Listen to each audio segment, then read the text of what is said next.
Правительство Башкортостана приняло решение построить в Стерлитамаке клинико-диагностический инфекционный центр. Связано это с ухудшением ситуации с коронавирусной инфекцией и со значительным ростом количества заболевших жителей Башкортостана. Инфекционный центр в Стерлитамаке начинают строить буквально в поле, недалеко от нового микрорайона. В далекой перспективе после победы над ковидом этот центр мог бы стать большим подспорьем для лечения стерлитамакцев и жителей соседних сел и городов в их повседневных болезнях. Глава Башкортостана Ради Хабиров на площадке будущей стройки инфекционного центра.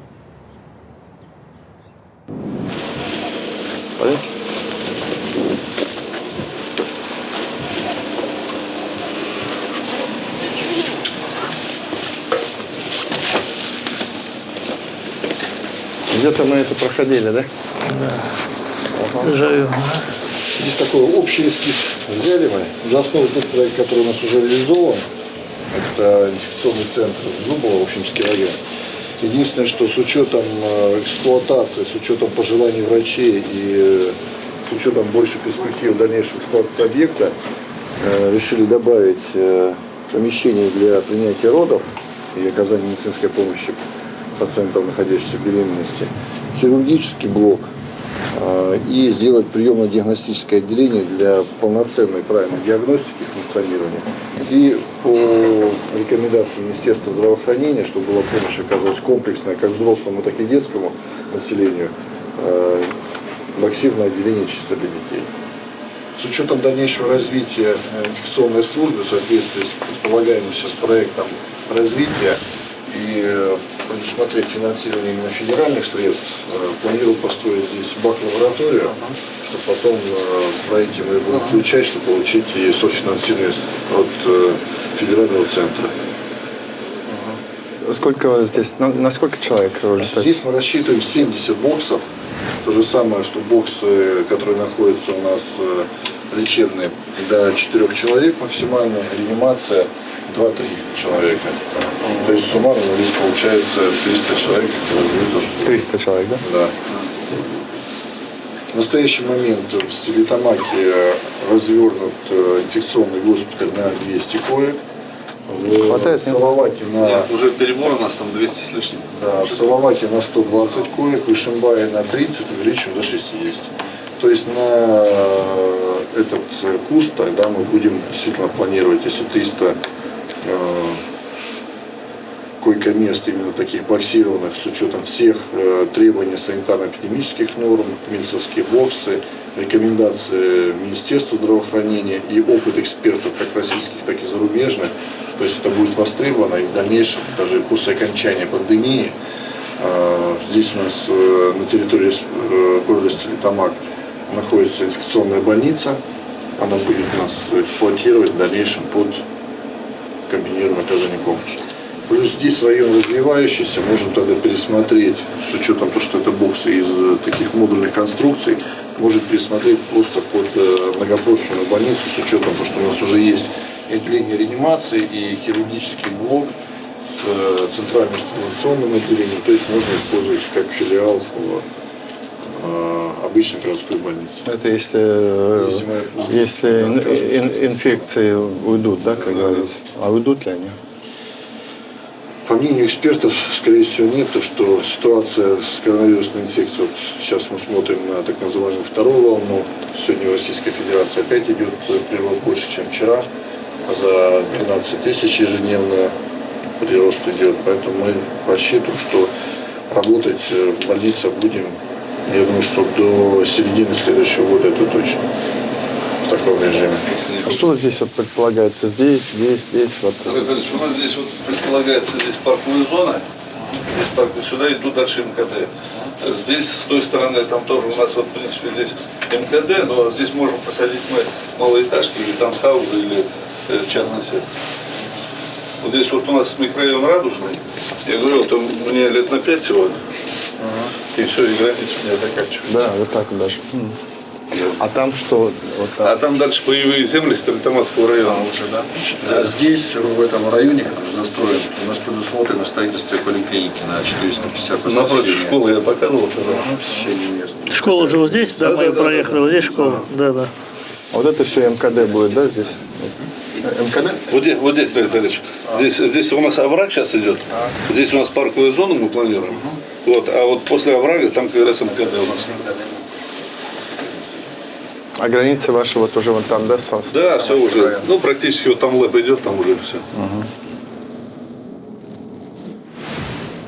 Ну давайте так, здесь же у нас вариантов нет. Вот сейчас Рафик Федорович приехал, утверждаем, сроки определены, место выбрано, утверждено, финансовую схему определяем.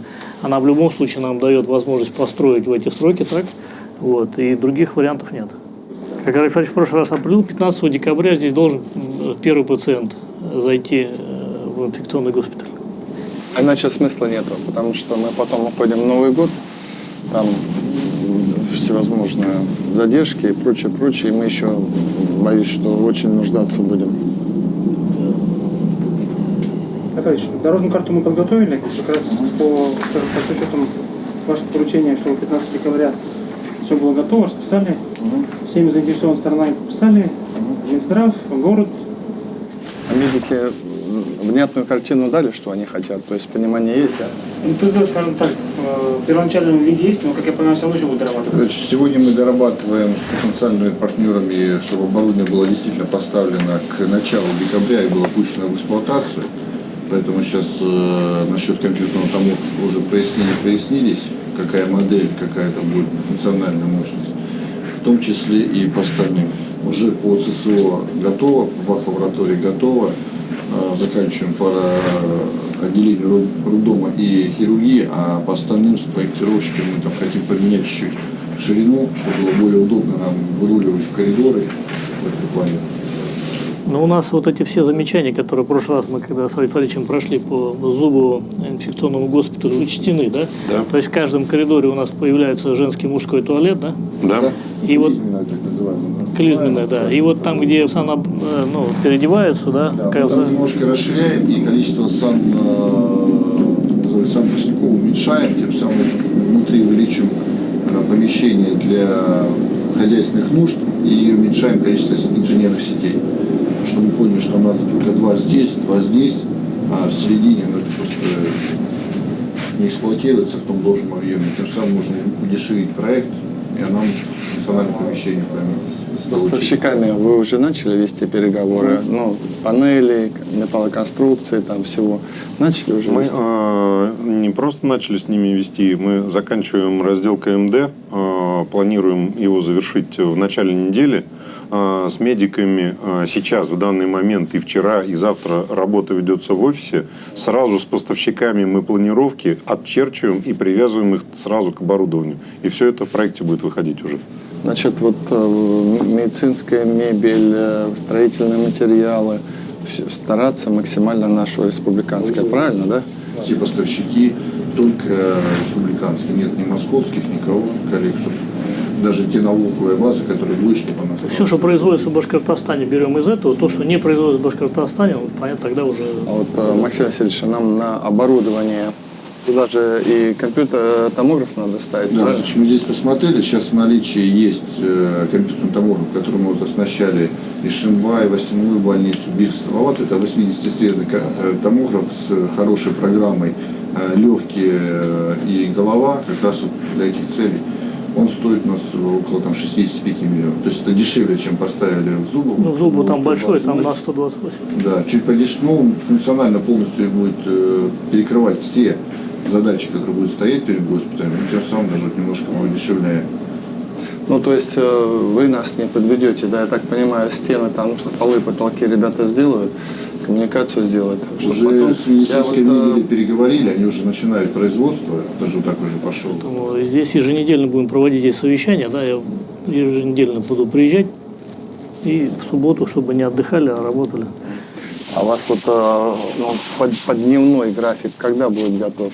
Чтоб вы четко понимали, что сегодня принимаете первый бетон, там через какое-то время завершаете фундамент, через какое-то время, вот подневной график будет, да? Да, сетевой график, они сейчас его разработают, утвердят, но в сетевом графике будет подразумевать, естественно, в эти сроки выполнение всех работ, все, где последовательно, где параллельно, ну, в общем... Ну что, единственное хочу сказать, 15 это еще я запасы вам сказал, у вас по сравнению с той поликлиникой 55 дней было, здесь сегодня у нас какое число? 10? У вас получается 65 дней. Ну, 65 дней это до первых пациентов, а строители выйдут раньше, а там же все равно есть, пока они принимают, пока это, ну, то есть там есть пусконаладка, там это, да. Это, может быть, имеет смысл привести сюда Роспотребнадзор, коллег? Мы уже это обсудили. Чтобы они Сейчас сразу по посмотрели. максимуму все эти зоны сейчас соблюли и выйдет во вторник. Уже покажем полностью проект. Владимир Иванович, ну вы важность-то понимаете, да? Конечно. Там же еще какая ситуация возникнет. Все-таки, наверное, мы в долгую с этим коронавирусом. И здесь вам надо уже сейчас, вам сейчас нужно определить уже главного врача. Значит, мы здесь определили, что это будет у нас филиал опять нашей республиканской инфекционной больницы. Здесь большая инфекционная больница есть.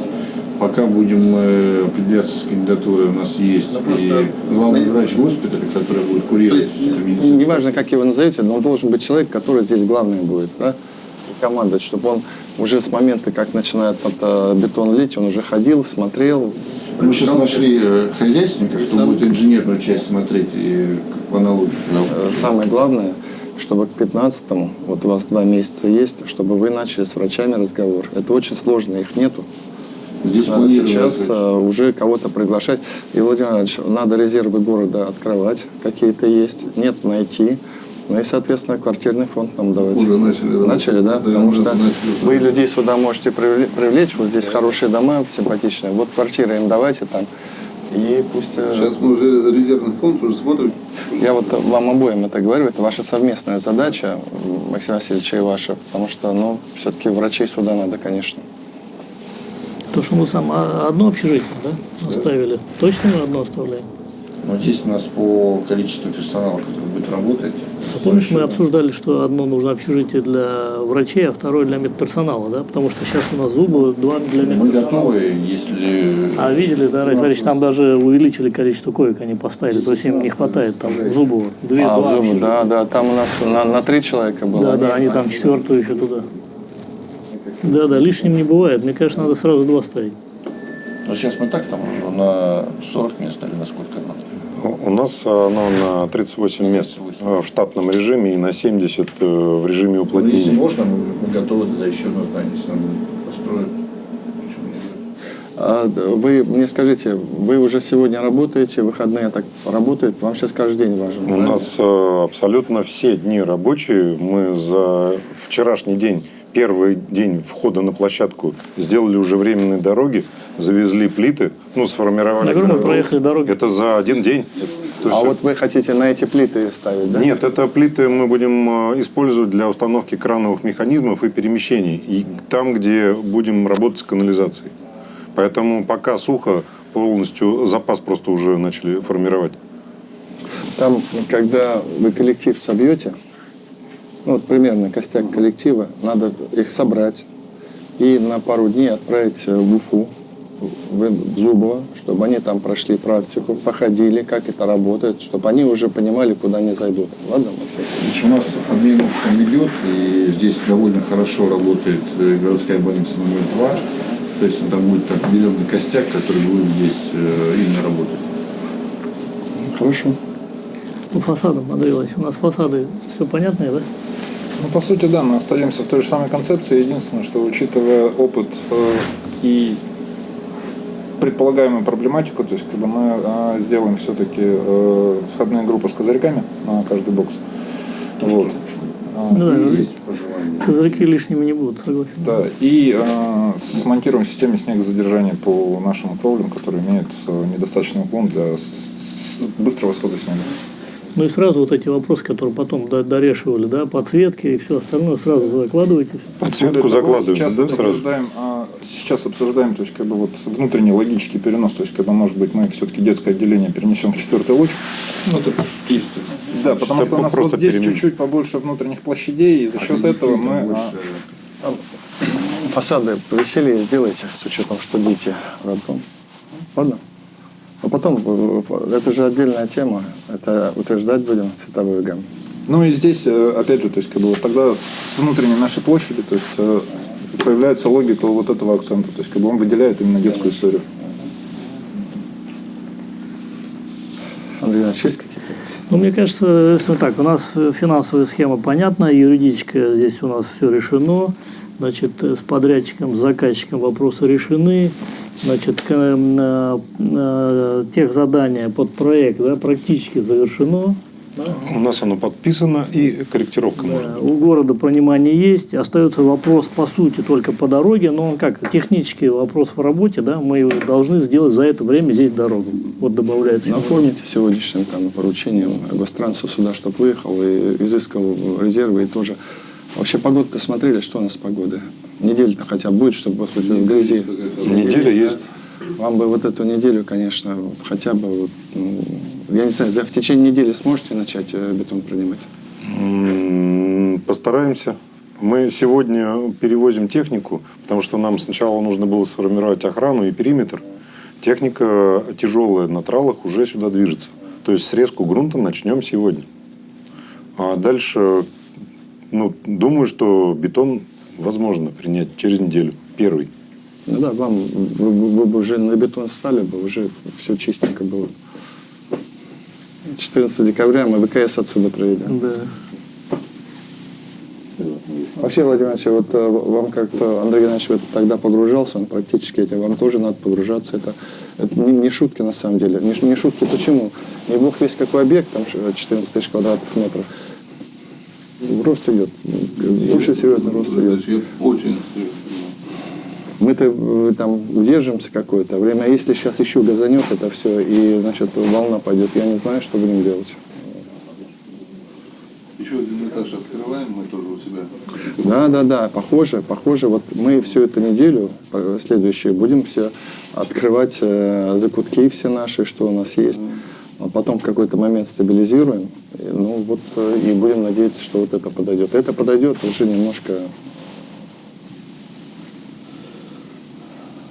Хорошо, коллеги, тогда. Тогда правила прежние, да, здесь кто мы работали уже, Владимир Иванович, просто на тех стройках не было, да, в Зубу. Значит, 3 часа на стройке принимается решение, это самое надо вам обеспечить, вы же здесь в городе, да. Поэтому 3 часа здесь, а то, что выходит за пределы города, 3 дня берем всегда в работу. А вот я что хотел еще, Андрей Геннадьевич, вы какой день у вас будет штаб? Еженедельно по субботам. А субботу решили, да? Хорошо. Потому что иначе по-другому мы не решим. Ну вот считайте, у вас 2 недели, 4, у вас 8 суббот вы проведете здесь. Ну так, примерно 8 суббот. Там единственная у меня какая просьба, Максима Васильевича сильно сюда уже не тягать, потому что Максим Васильевич, поэтому надо, если от медицины кто-то нужен будет, надо толкового человека сюда взять. У нас заместитель, который чисто живет этими проектами, который жил в Зубовом, есть, который уже начал шутить. Строителям напоминание придет, чтобы они...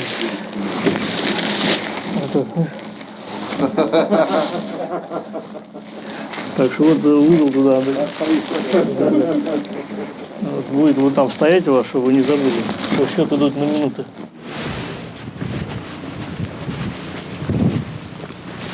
Корыто выбрали сегодня за ночь. Адаптировались к щебню, потому что здесь есть свои нюансы. Ну, немножко не как в Уфе. Поэтому, в принципе, проблему решили. И, как я говорил, техника будет сегодня тяжелая. Поэтому не успели уже укатать просто в течение ночи. Но подъездные дороги есть. Вот уже складированные временные перемещения. И полностью поставили охрану. Ну и, в общем-то, с утра начнем резать площадку по горизонту вот это. Вот она, получается. Вот эта площадка. Диагональ выбрана для оптимизации объема срезаемого грунта, чтобы как можно меньше его резать. Потому что объект большой, и каждые 5 сантиметров это 1000 кубов, если чуть-чуть его неправильно даже Ну и сделали геологию, геодезию. Пробурили скважины лидерные по 30 метров и 50 метров основную. Отчеты. Надо людям объяснять, это закрытый цикл, никакого вреда нету. Это эстетическое нормальное заведение, никаких там опасностей для людей нет, это объяснить надо будет. Интервью я уже давал. Все вот просто. Там же зубы, там тоже многие люди живут, у них тоже там нормально зубы. Люди понимают все. Глядишь, кто-то отсюда и будет сюда и медсестрами ходить, работать, и там Люди другие. все понимают, потому что ковид идет. А вот эта вот территория, технология то же самое, да, ведь? То есть машина заехала, он заходит в бокс со своим входом, машина идет на пропарку, выезжает. Это все то же самое. Все У нас единственное, что Приемное вертикально отделение отвернулось, еще. получается, мы слева въезжаем по кругу, вот направо он выезд, соответственно. А поскольку изменили технологию, здесь появилось еще приемное отделение, соответственно, мы делаем в левом корпусе, соответственно, у нас там туда пациент может прийти без скорой, он может прийти там пешком, может приехать на своем транспорте То на есть диагностику, и там полноценно. В дальнейшем думаем, Владимир, все равно, если даже не откажемся от большой поликлиники, все равно какое-то небольшое помещение в виде так называемого инфекционного диагностического центра, именно амбулаторного. То есть поставить один из лучей рядом, чтобы люди могли приходить, получать именно амбулаторную услугу. То здесь есть у нас филиал центра СПИДа, то есть люди получают лечение именно амбулаторное. Центр лечения гепатитов, то же самое, это амбулаторная вещь. Если надо дальше потом загружать эту историю в таком формате. Не, ну если решать надо сейчас решать, а потом Нет, у тебя это надо... на территории, это где участок будет охранная зона, это потом. Который дальнейшее. вот этот Да, имеешь в вот виду? там дальше, это потом. Я говорю, там 22-й год. Это не сейчас, не в рамках этого проекта. То есть тут можно будет рассматривать под оказание первичной помощи что-то из того будет проекта, посмотреть будет уже сюда добавить. Отсюда вид Ротау, да? Ротау, да. Ну хорошо, вот прям получается с больницы, да, хорошие виды. Эстетика. Да. А вот это вот тут храм строят и мечеть строят. Это кто мечеть, строит? это мечеть. А вот это что, типа мадресе, да, или что-то? Да, они мадресе построили, они сами первые вот это, начали делать мадресе, построили. А храм там тоже что-то А такое? храм это у нас там дальше. Ну, там это, колокольня я видел. Да. Это Казанской Божьей Матери в 1937 году, которую снесли. И сейчас, не стопроцентная копия, а вот они сейчас восстанавливают. Интересно. Ладно. Здесь предприниматели у нас все местные вкладываются. Ну и там тоже предприниматели. Молодцы, вот здесь все-таки есть купечество такое. Молодцы. Ладно, Владимир Ильич, договорились тогда? Все, коллеги, спасибо. Владимир Ильич, сегодня в Республике Башкортостан отмечает День Республики, собственно говоря, вы не на праздничных мероприятиях, а здесь, на площадке будущего временной клинико-диагностического инфекционного центра в Стерлитамаке. Почему? Но мы сейчас каждый день дорог, потому что если мы приняли решение, мы же инфекционку строим как ответ вызову очень серьезному, ведет рост заболевания, и я думаю, что он пока и нет оснований думать, что он остановится, честно говоря. Поэтому сейчас самое главное, это то, что я всегда говорил, чтобы здравоохранение справилось. Вот. К сожалению, довольно много случаев, когда мы должны людей госпитализировать. Практически наши больницы потихонечку сейчас начинают заполняться. Мы открываем новые койки. Коечный фонд у нас есть резервный. Но все-таки я полагаю, что к тому времени, опять, чтобы не получилась история, что мы основной коечный фонд будем забирать под инфекционную больницу, нам инфекционная точно нужно. Вот оно. А строить мы должны уже, вот мы приняли решение буквально 2 дня назад, здесь уже работает, иначе по-другому это не работает. Вот. До 14 даже, я сказал, декабря больницы нам должны сдать. Опыт такой есть, понимание есть. Мы скоординировали все, и город Стерлитамак, и строителей, и медиков. Я уже говорил, что у меня были предварительные соглашения, договоренности с министром здравоохранения о том, что они нам тоже в какой-то степени... Российской Федерации, о том, что им помогут. Поэтому будем делать. Но здесь, конечно, здесь еще в чем немножко задержка может быть, что мы все-таки думаем, что, наверное, когда-нибудь этот коронавирус пройдет, и поэтому что нам делать с этой больницей. Поэтому мы ее продумали таким образом, что она абсолютно нужна будет. Смотрите, вот Вот как этим микрорайонам, развивается, которые она там. будет нужна. Мы посмотрим, куда... Если дай бог, и будет здорово, и инфекции уйдут, во что я не верю, честно говоря. А я вообще считаю, что инфекционные больницы, вот как раз вот мы более-менее установим, это еще не вопрос, что их будет хватать. Вот, если вдруг все-таки, скажем так, фантастика случится и уйдут, тогда мы перепрофилируем, это будет хорошая, надежная, отличная, технологически современная больница и все. Мы сейчас работаем на опережение. Плотно, но работаем на опережение. Знаете, если бы мы приняли решение строить это месяц назад, я бы сказал, что мы работаем на опережение. Не было бы в коридорах больных. Да, я не могу сказать, что мы работаем на опережение. Но мы, скажем так, мы даем ответ вызова. Но сказать, что мы там его уж больно там опередили, не могу. Видите, кто мог предполагать? Все равно мы не могли предполагать. Мы ждали этого, но не такой силы, скажем, удар. Поэтому... Но, тем не менее, я полагаю, что вот те сроки, которые мы обозначили, к тому времени еще, как она нужна нам будет. Вы провели только что совещание и обозначили сразу острые углы. Это и транспортная инфраструктура, это инженерная коммуникация, это удобство жителей. Расставили буквально акценты. Думаете об этом? Да, конечно, иначе... Конечно, это надо все здесь увязывать. В том числе увязывать и дальнейшее развитие этой территории. Тут же будет строиться, и дальнейшее развитие будет. Мы больницу построим, но тут же еще впереди огромная перспектива этой территории. Спасибо.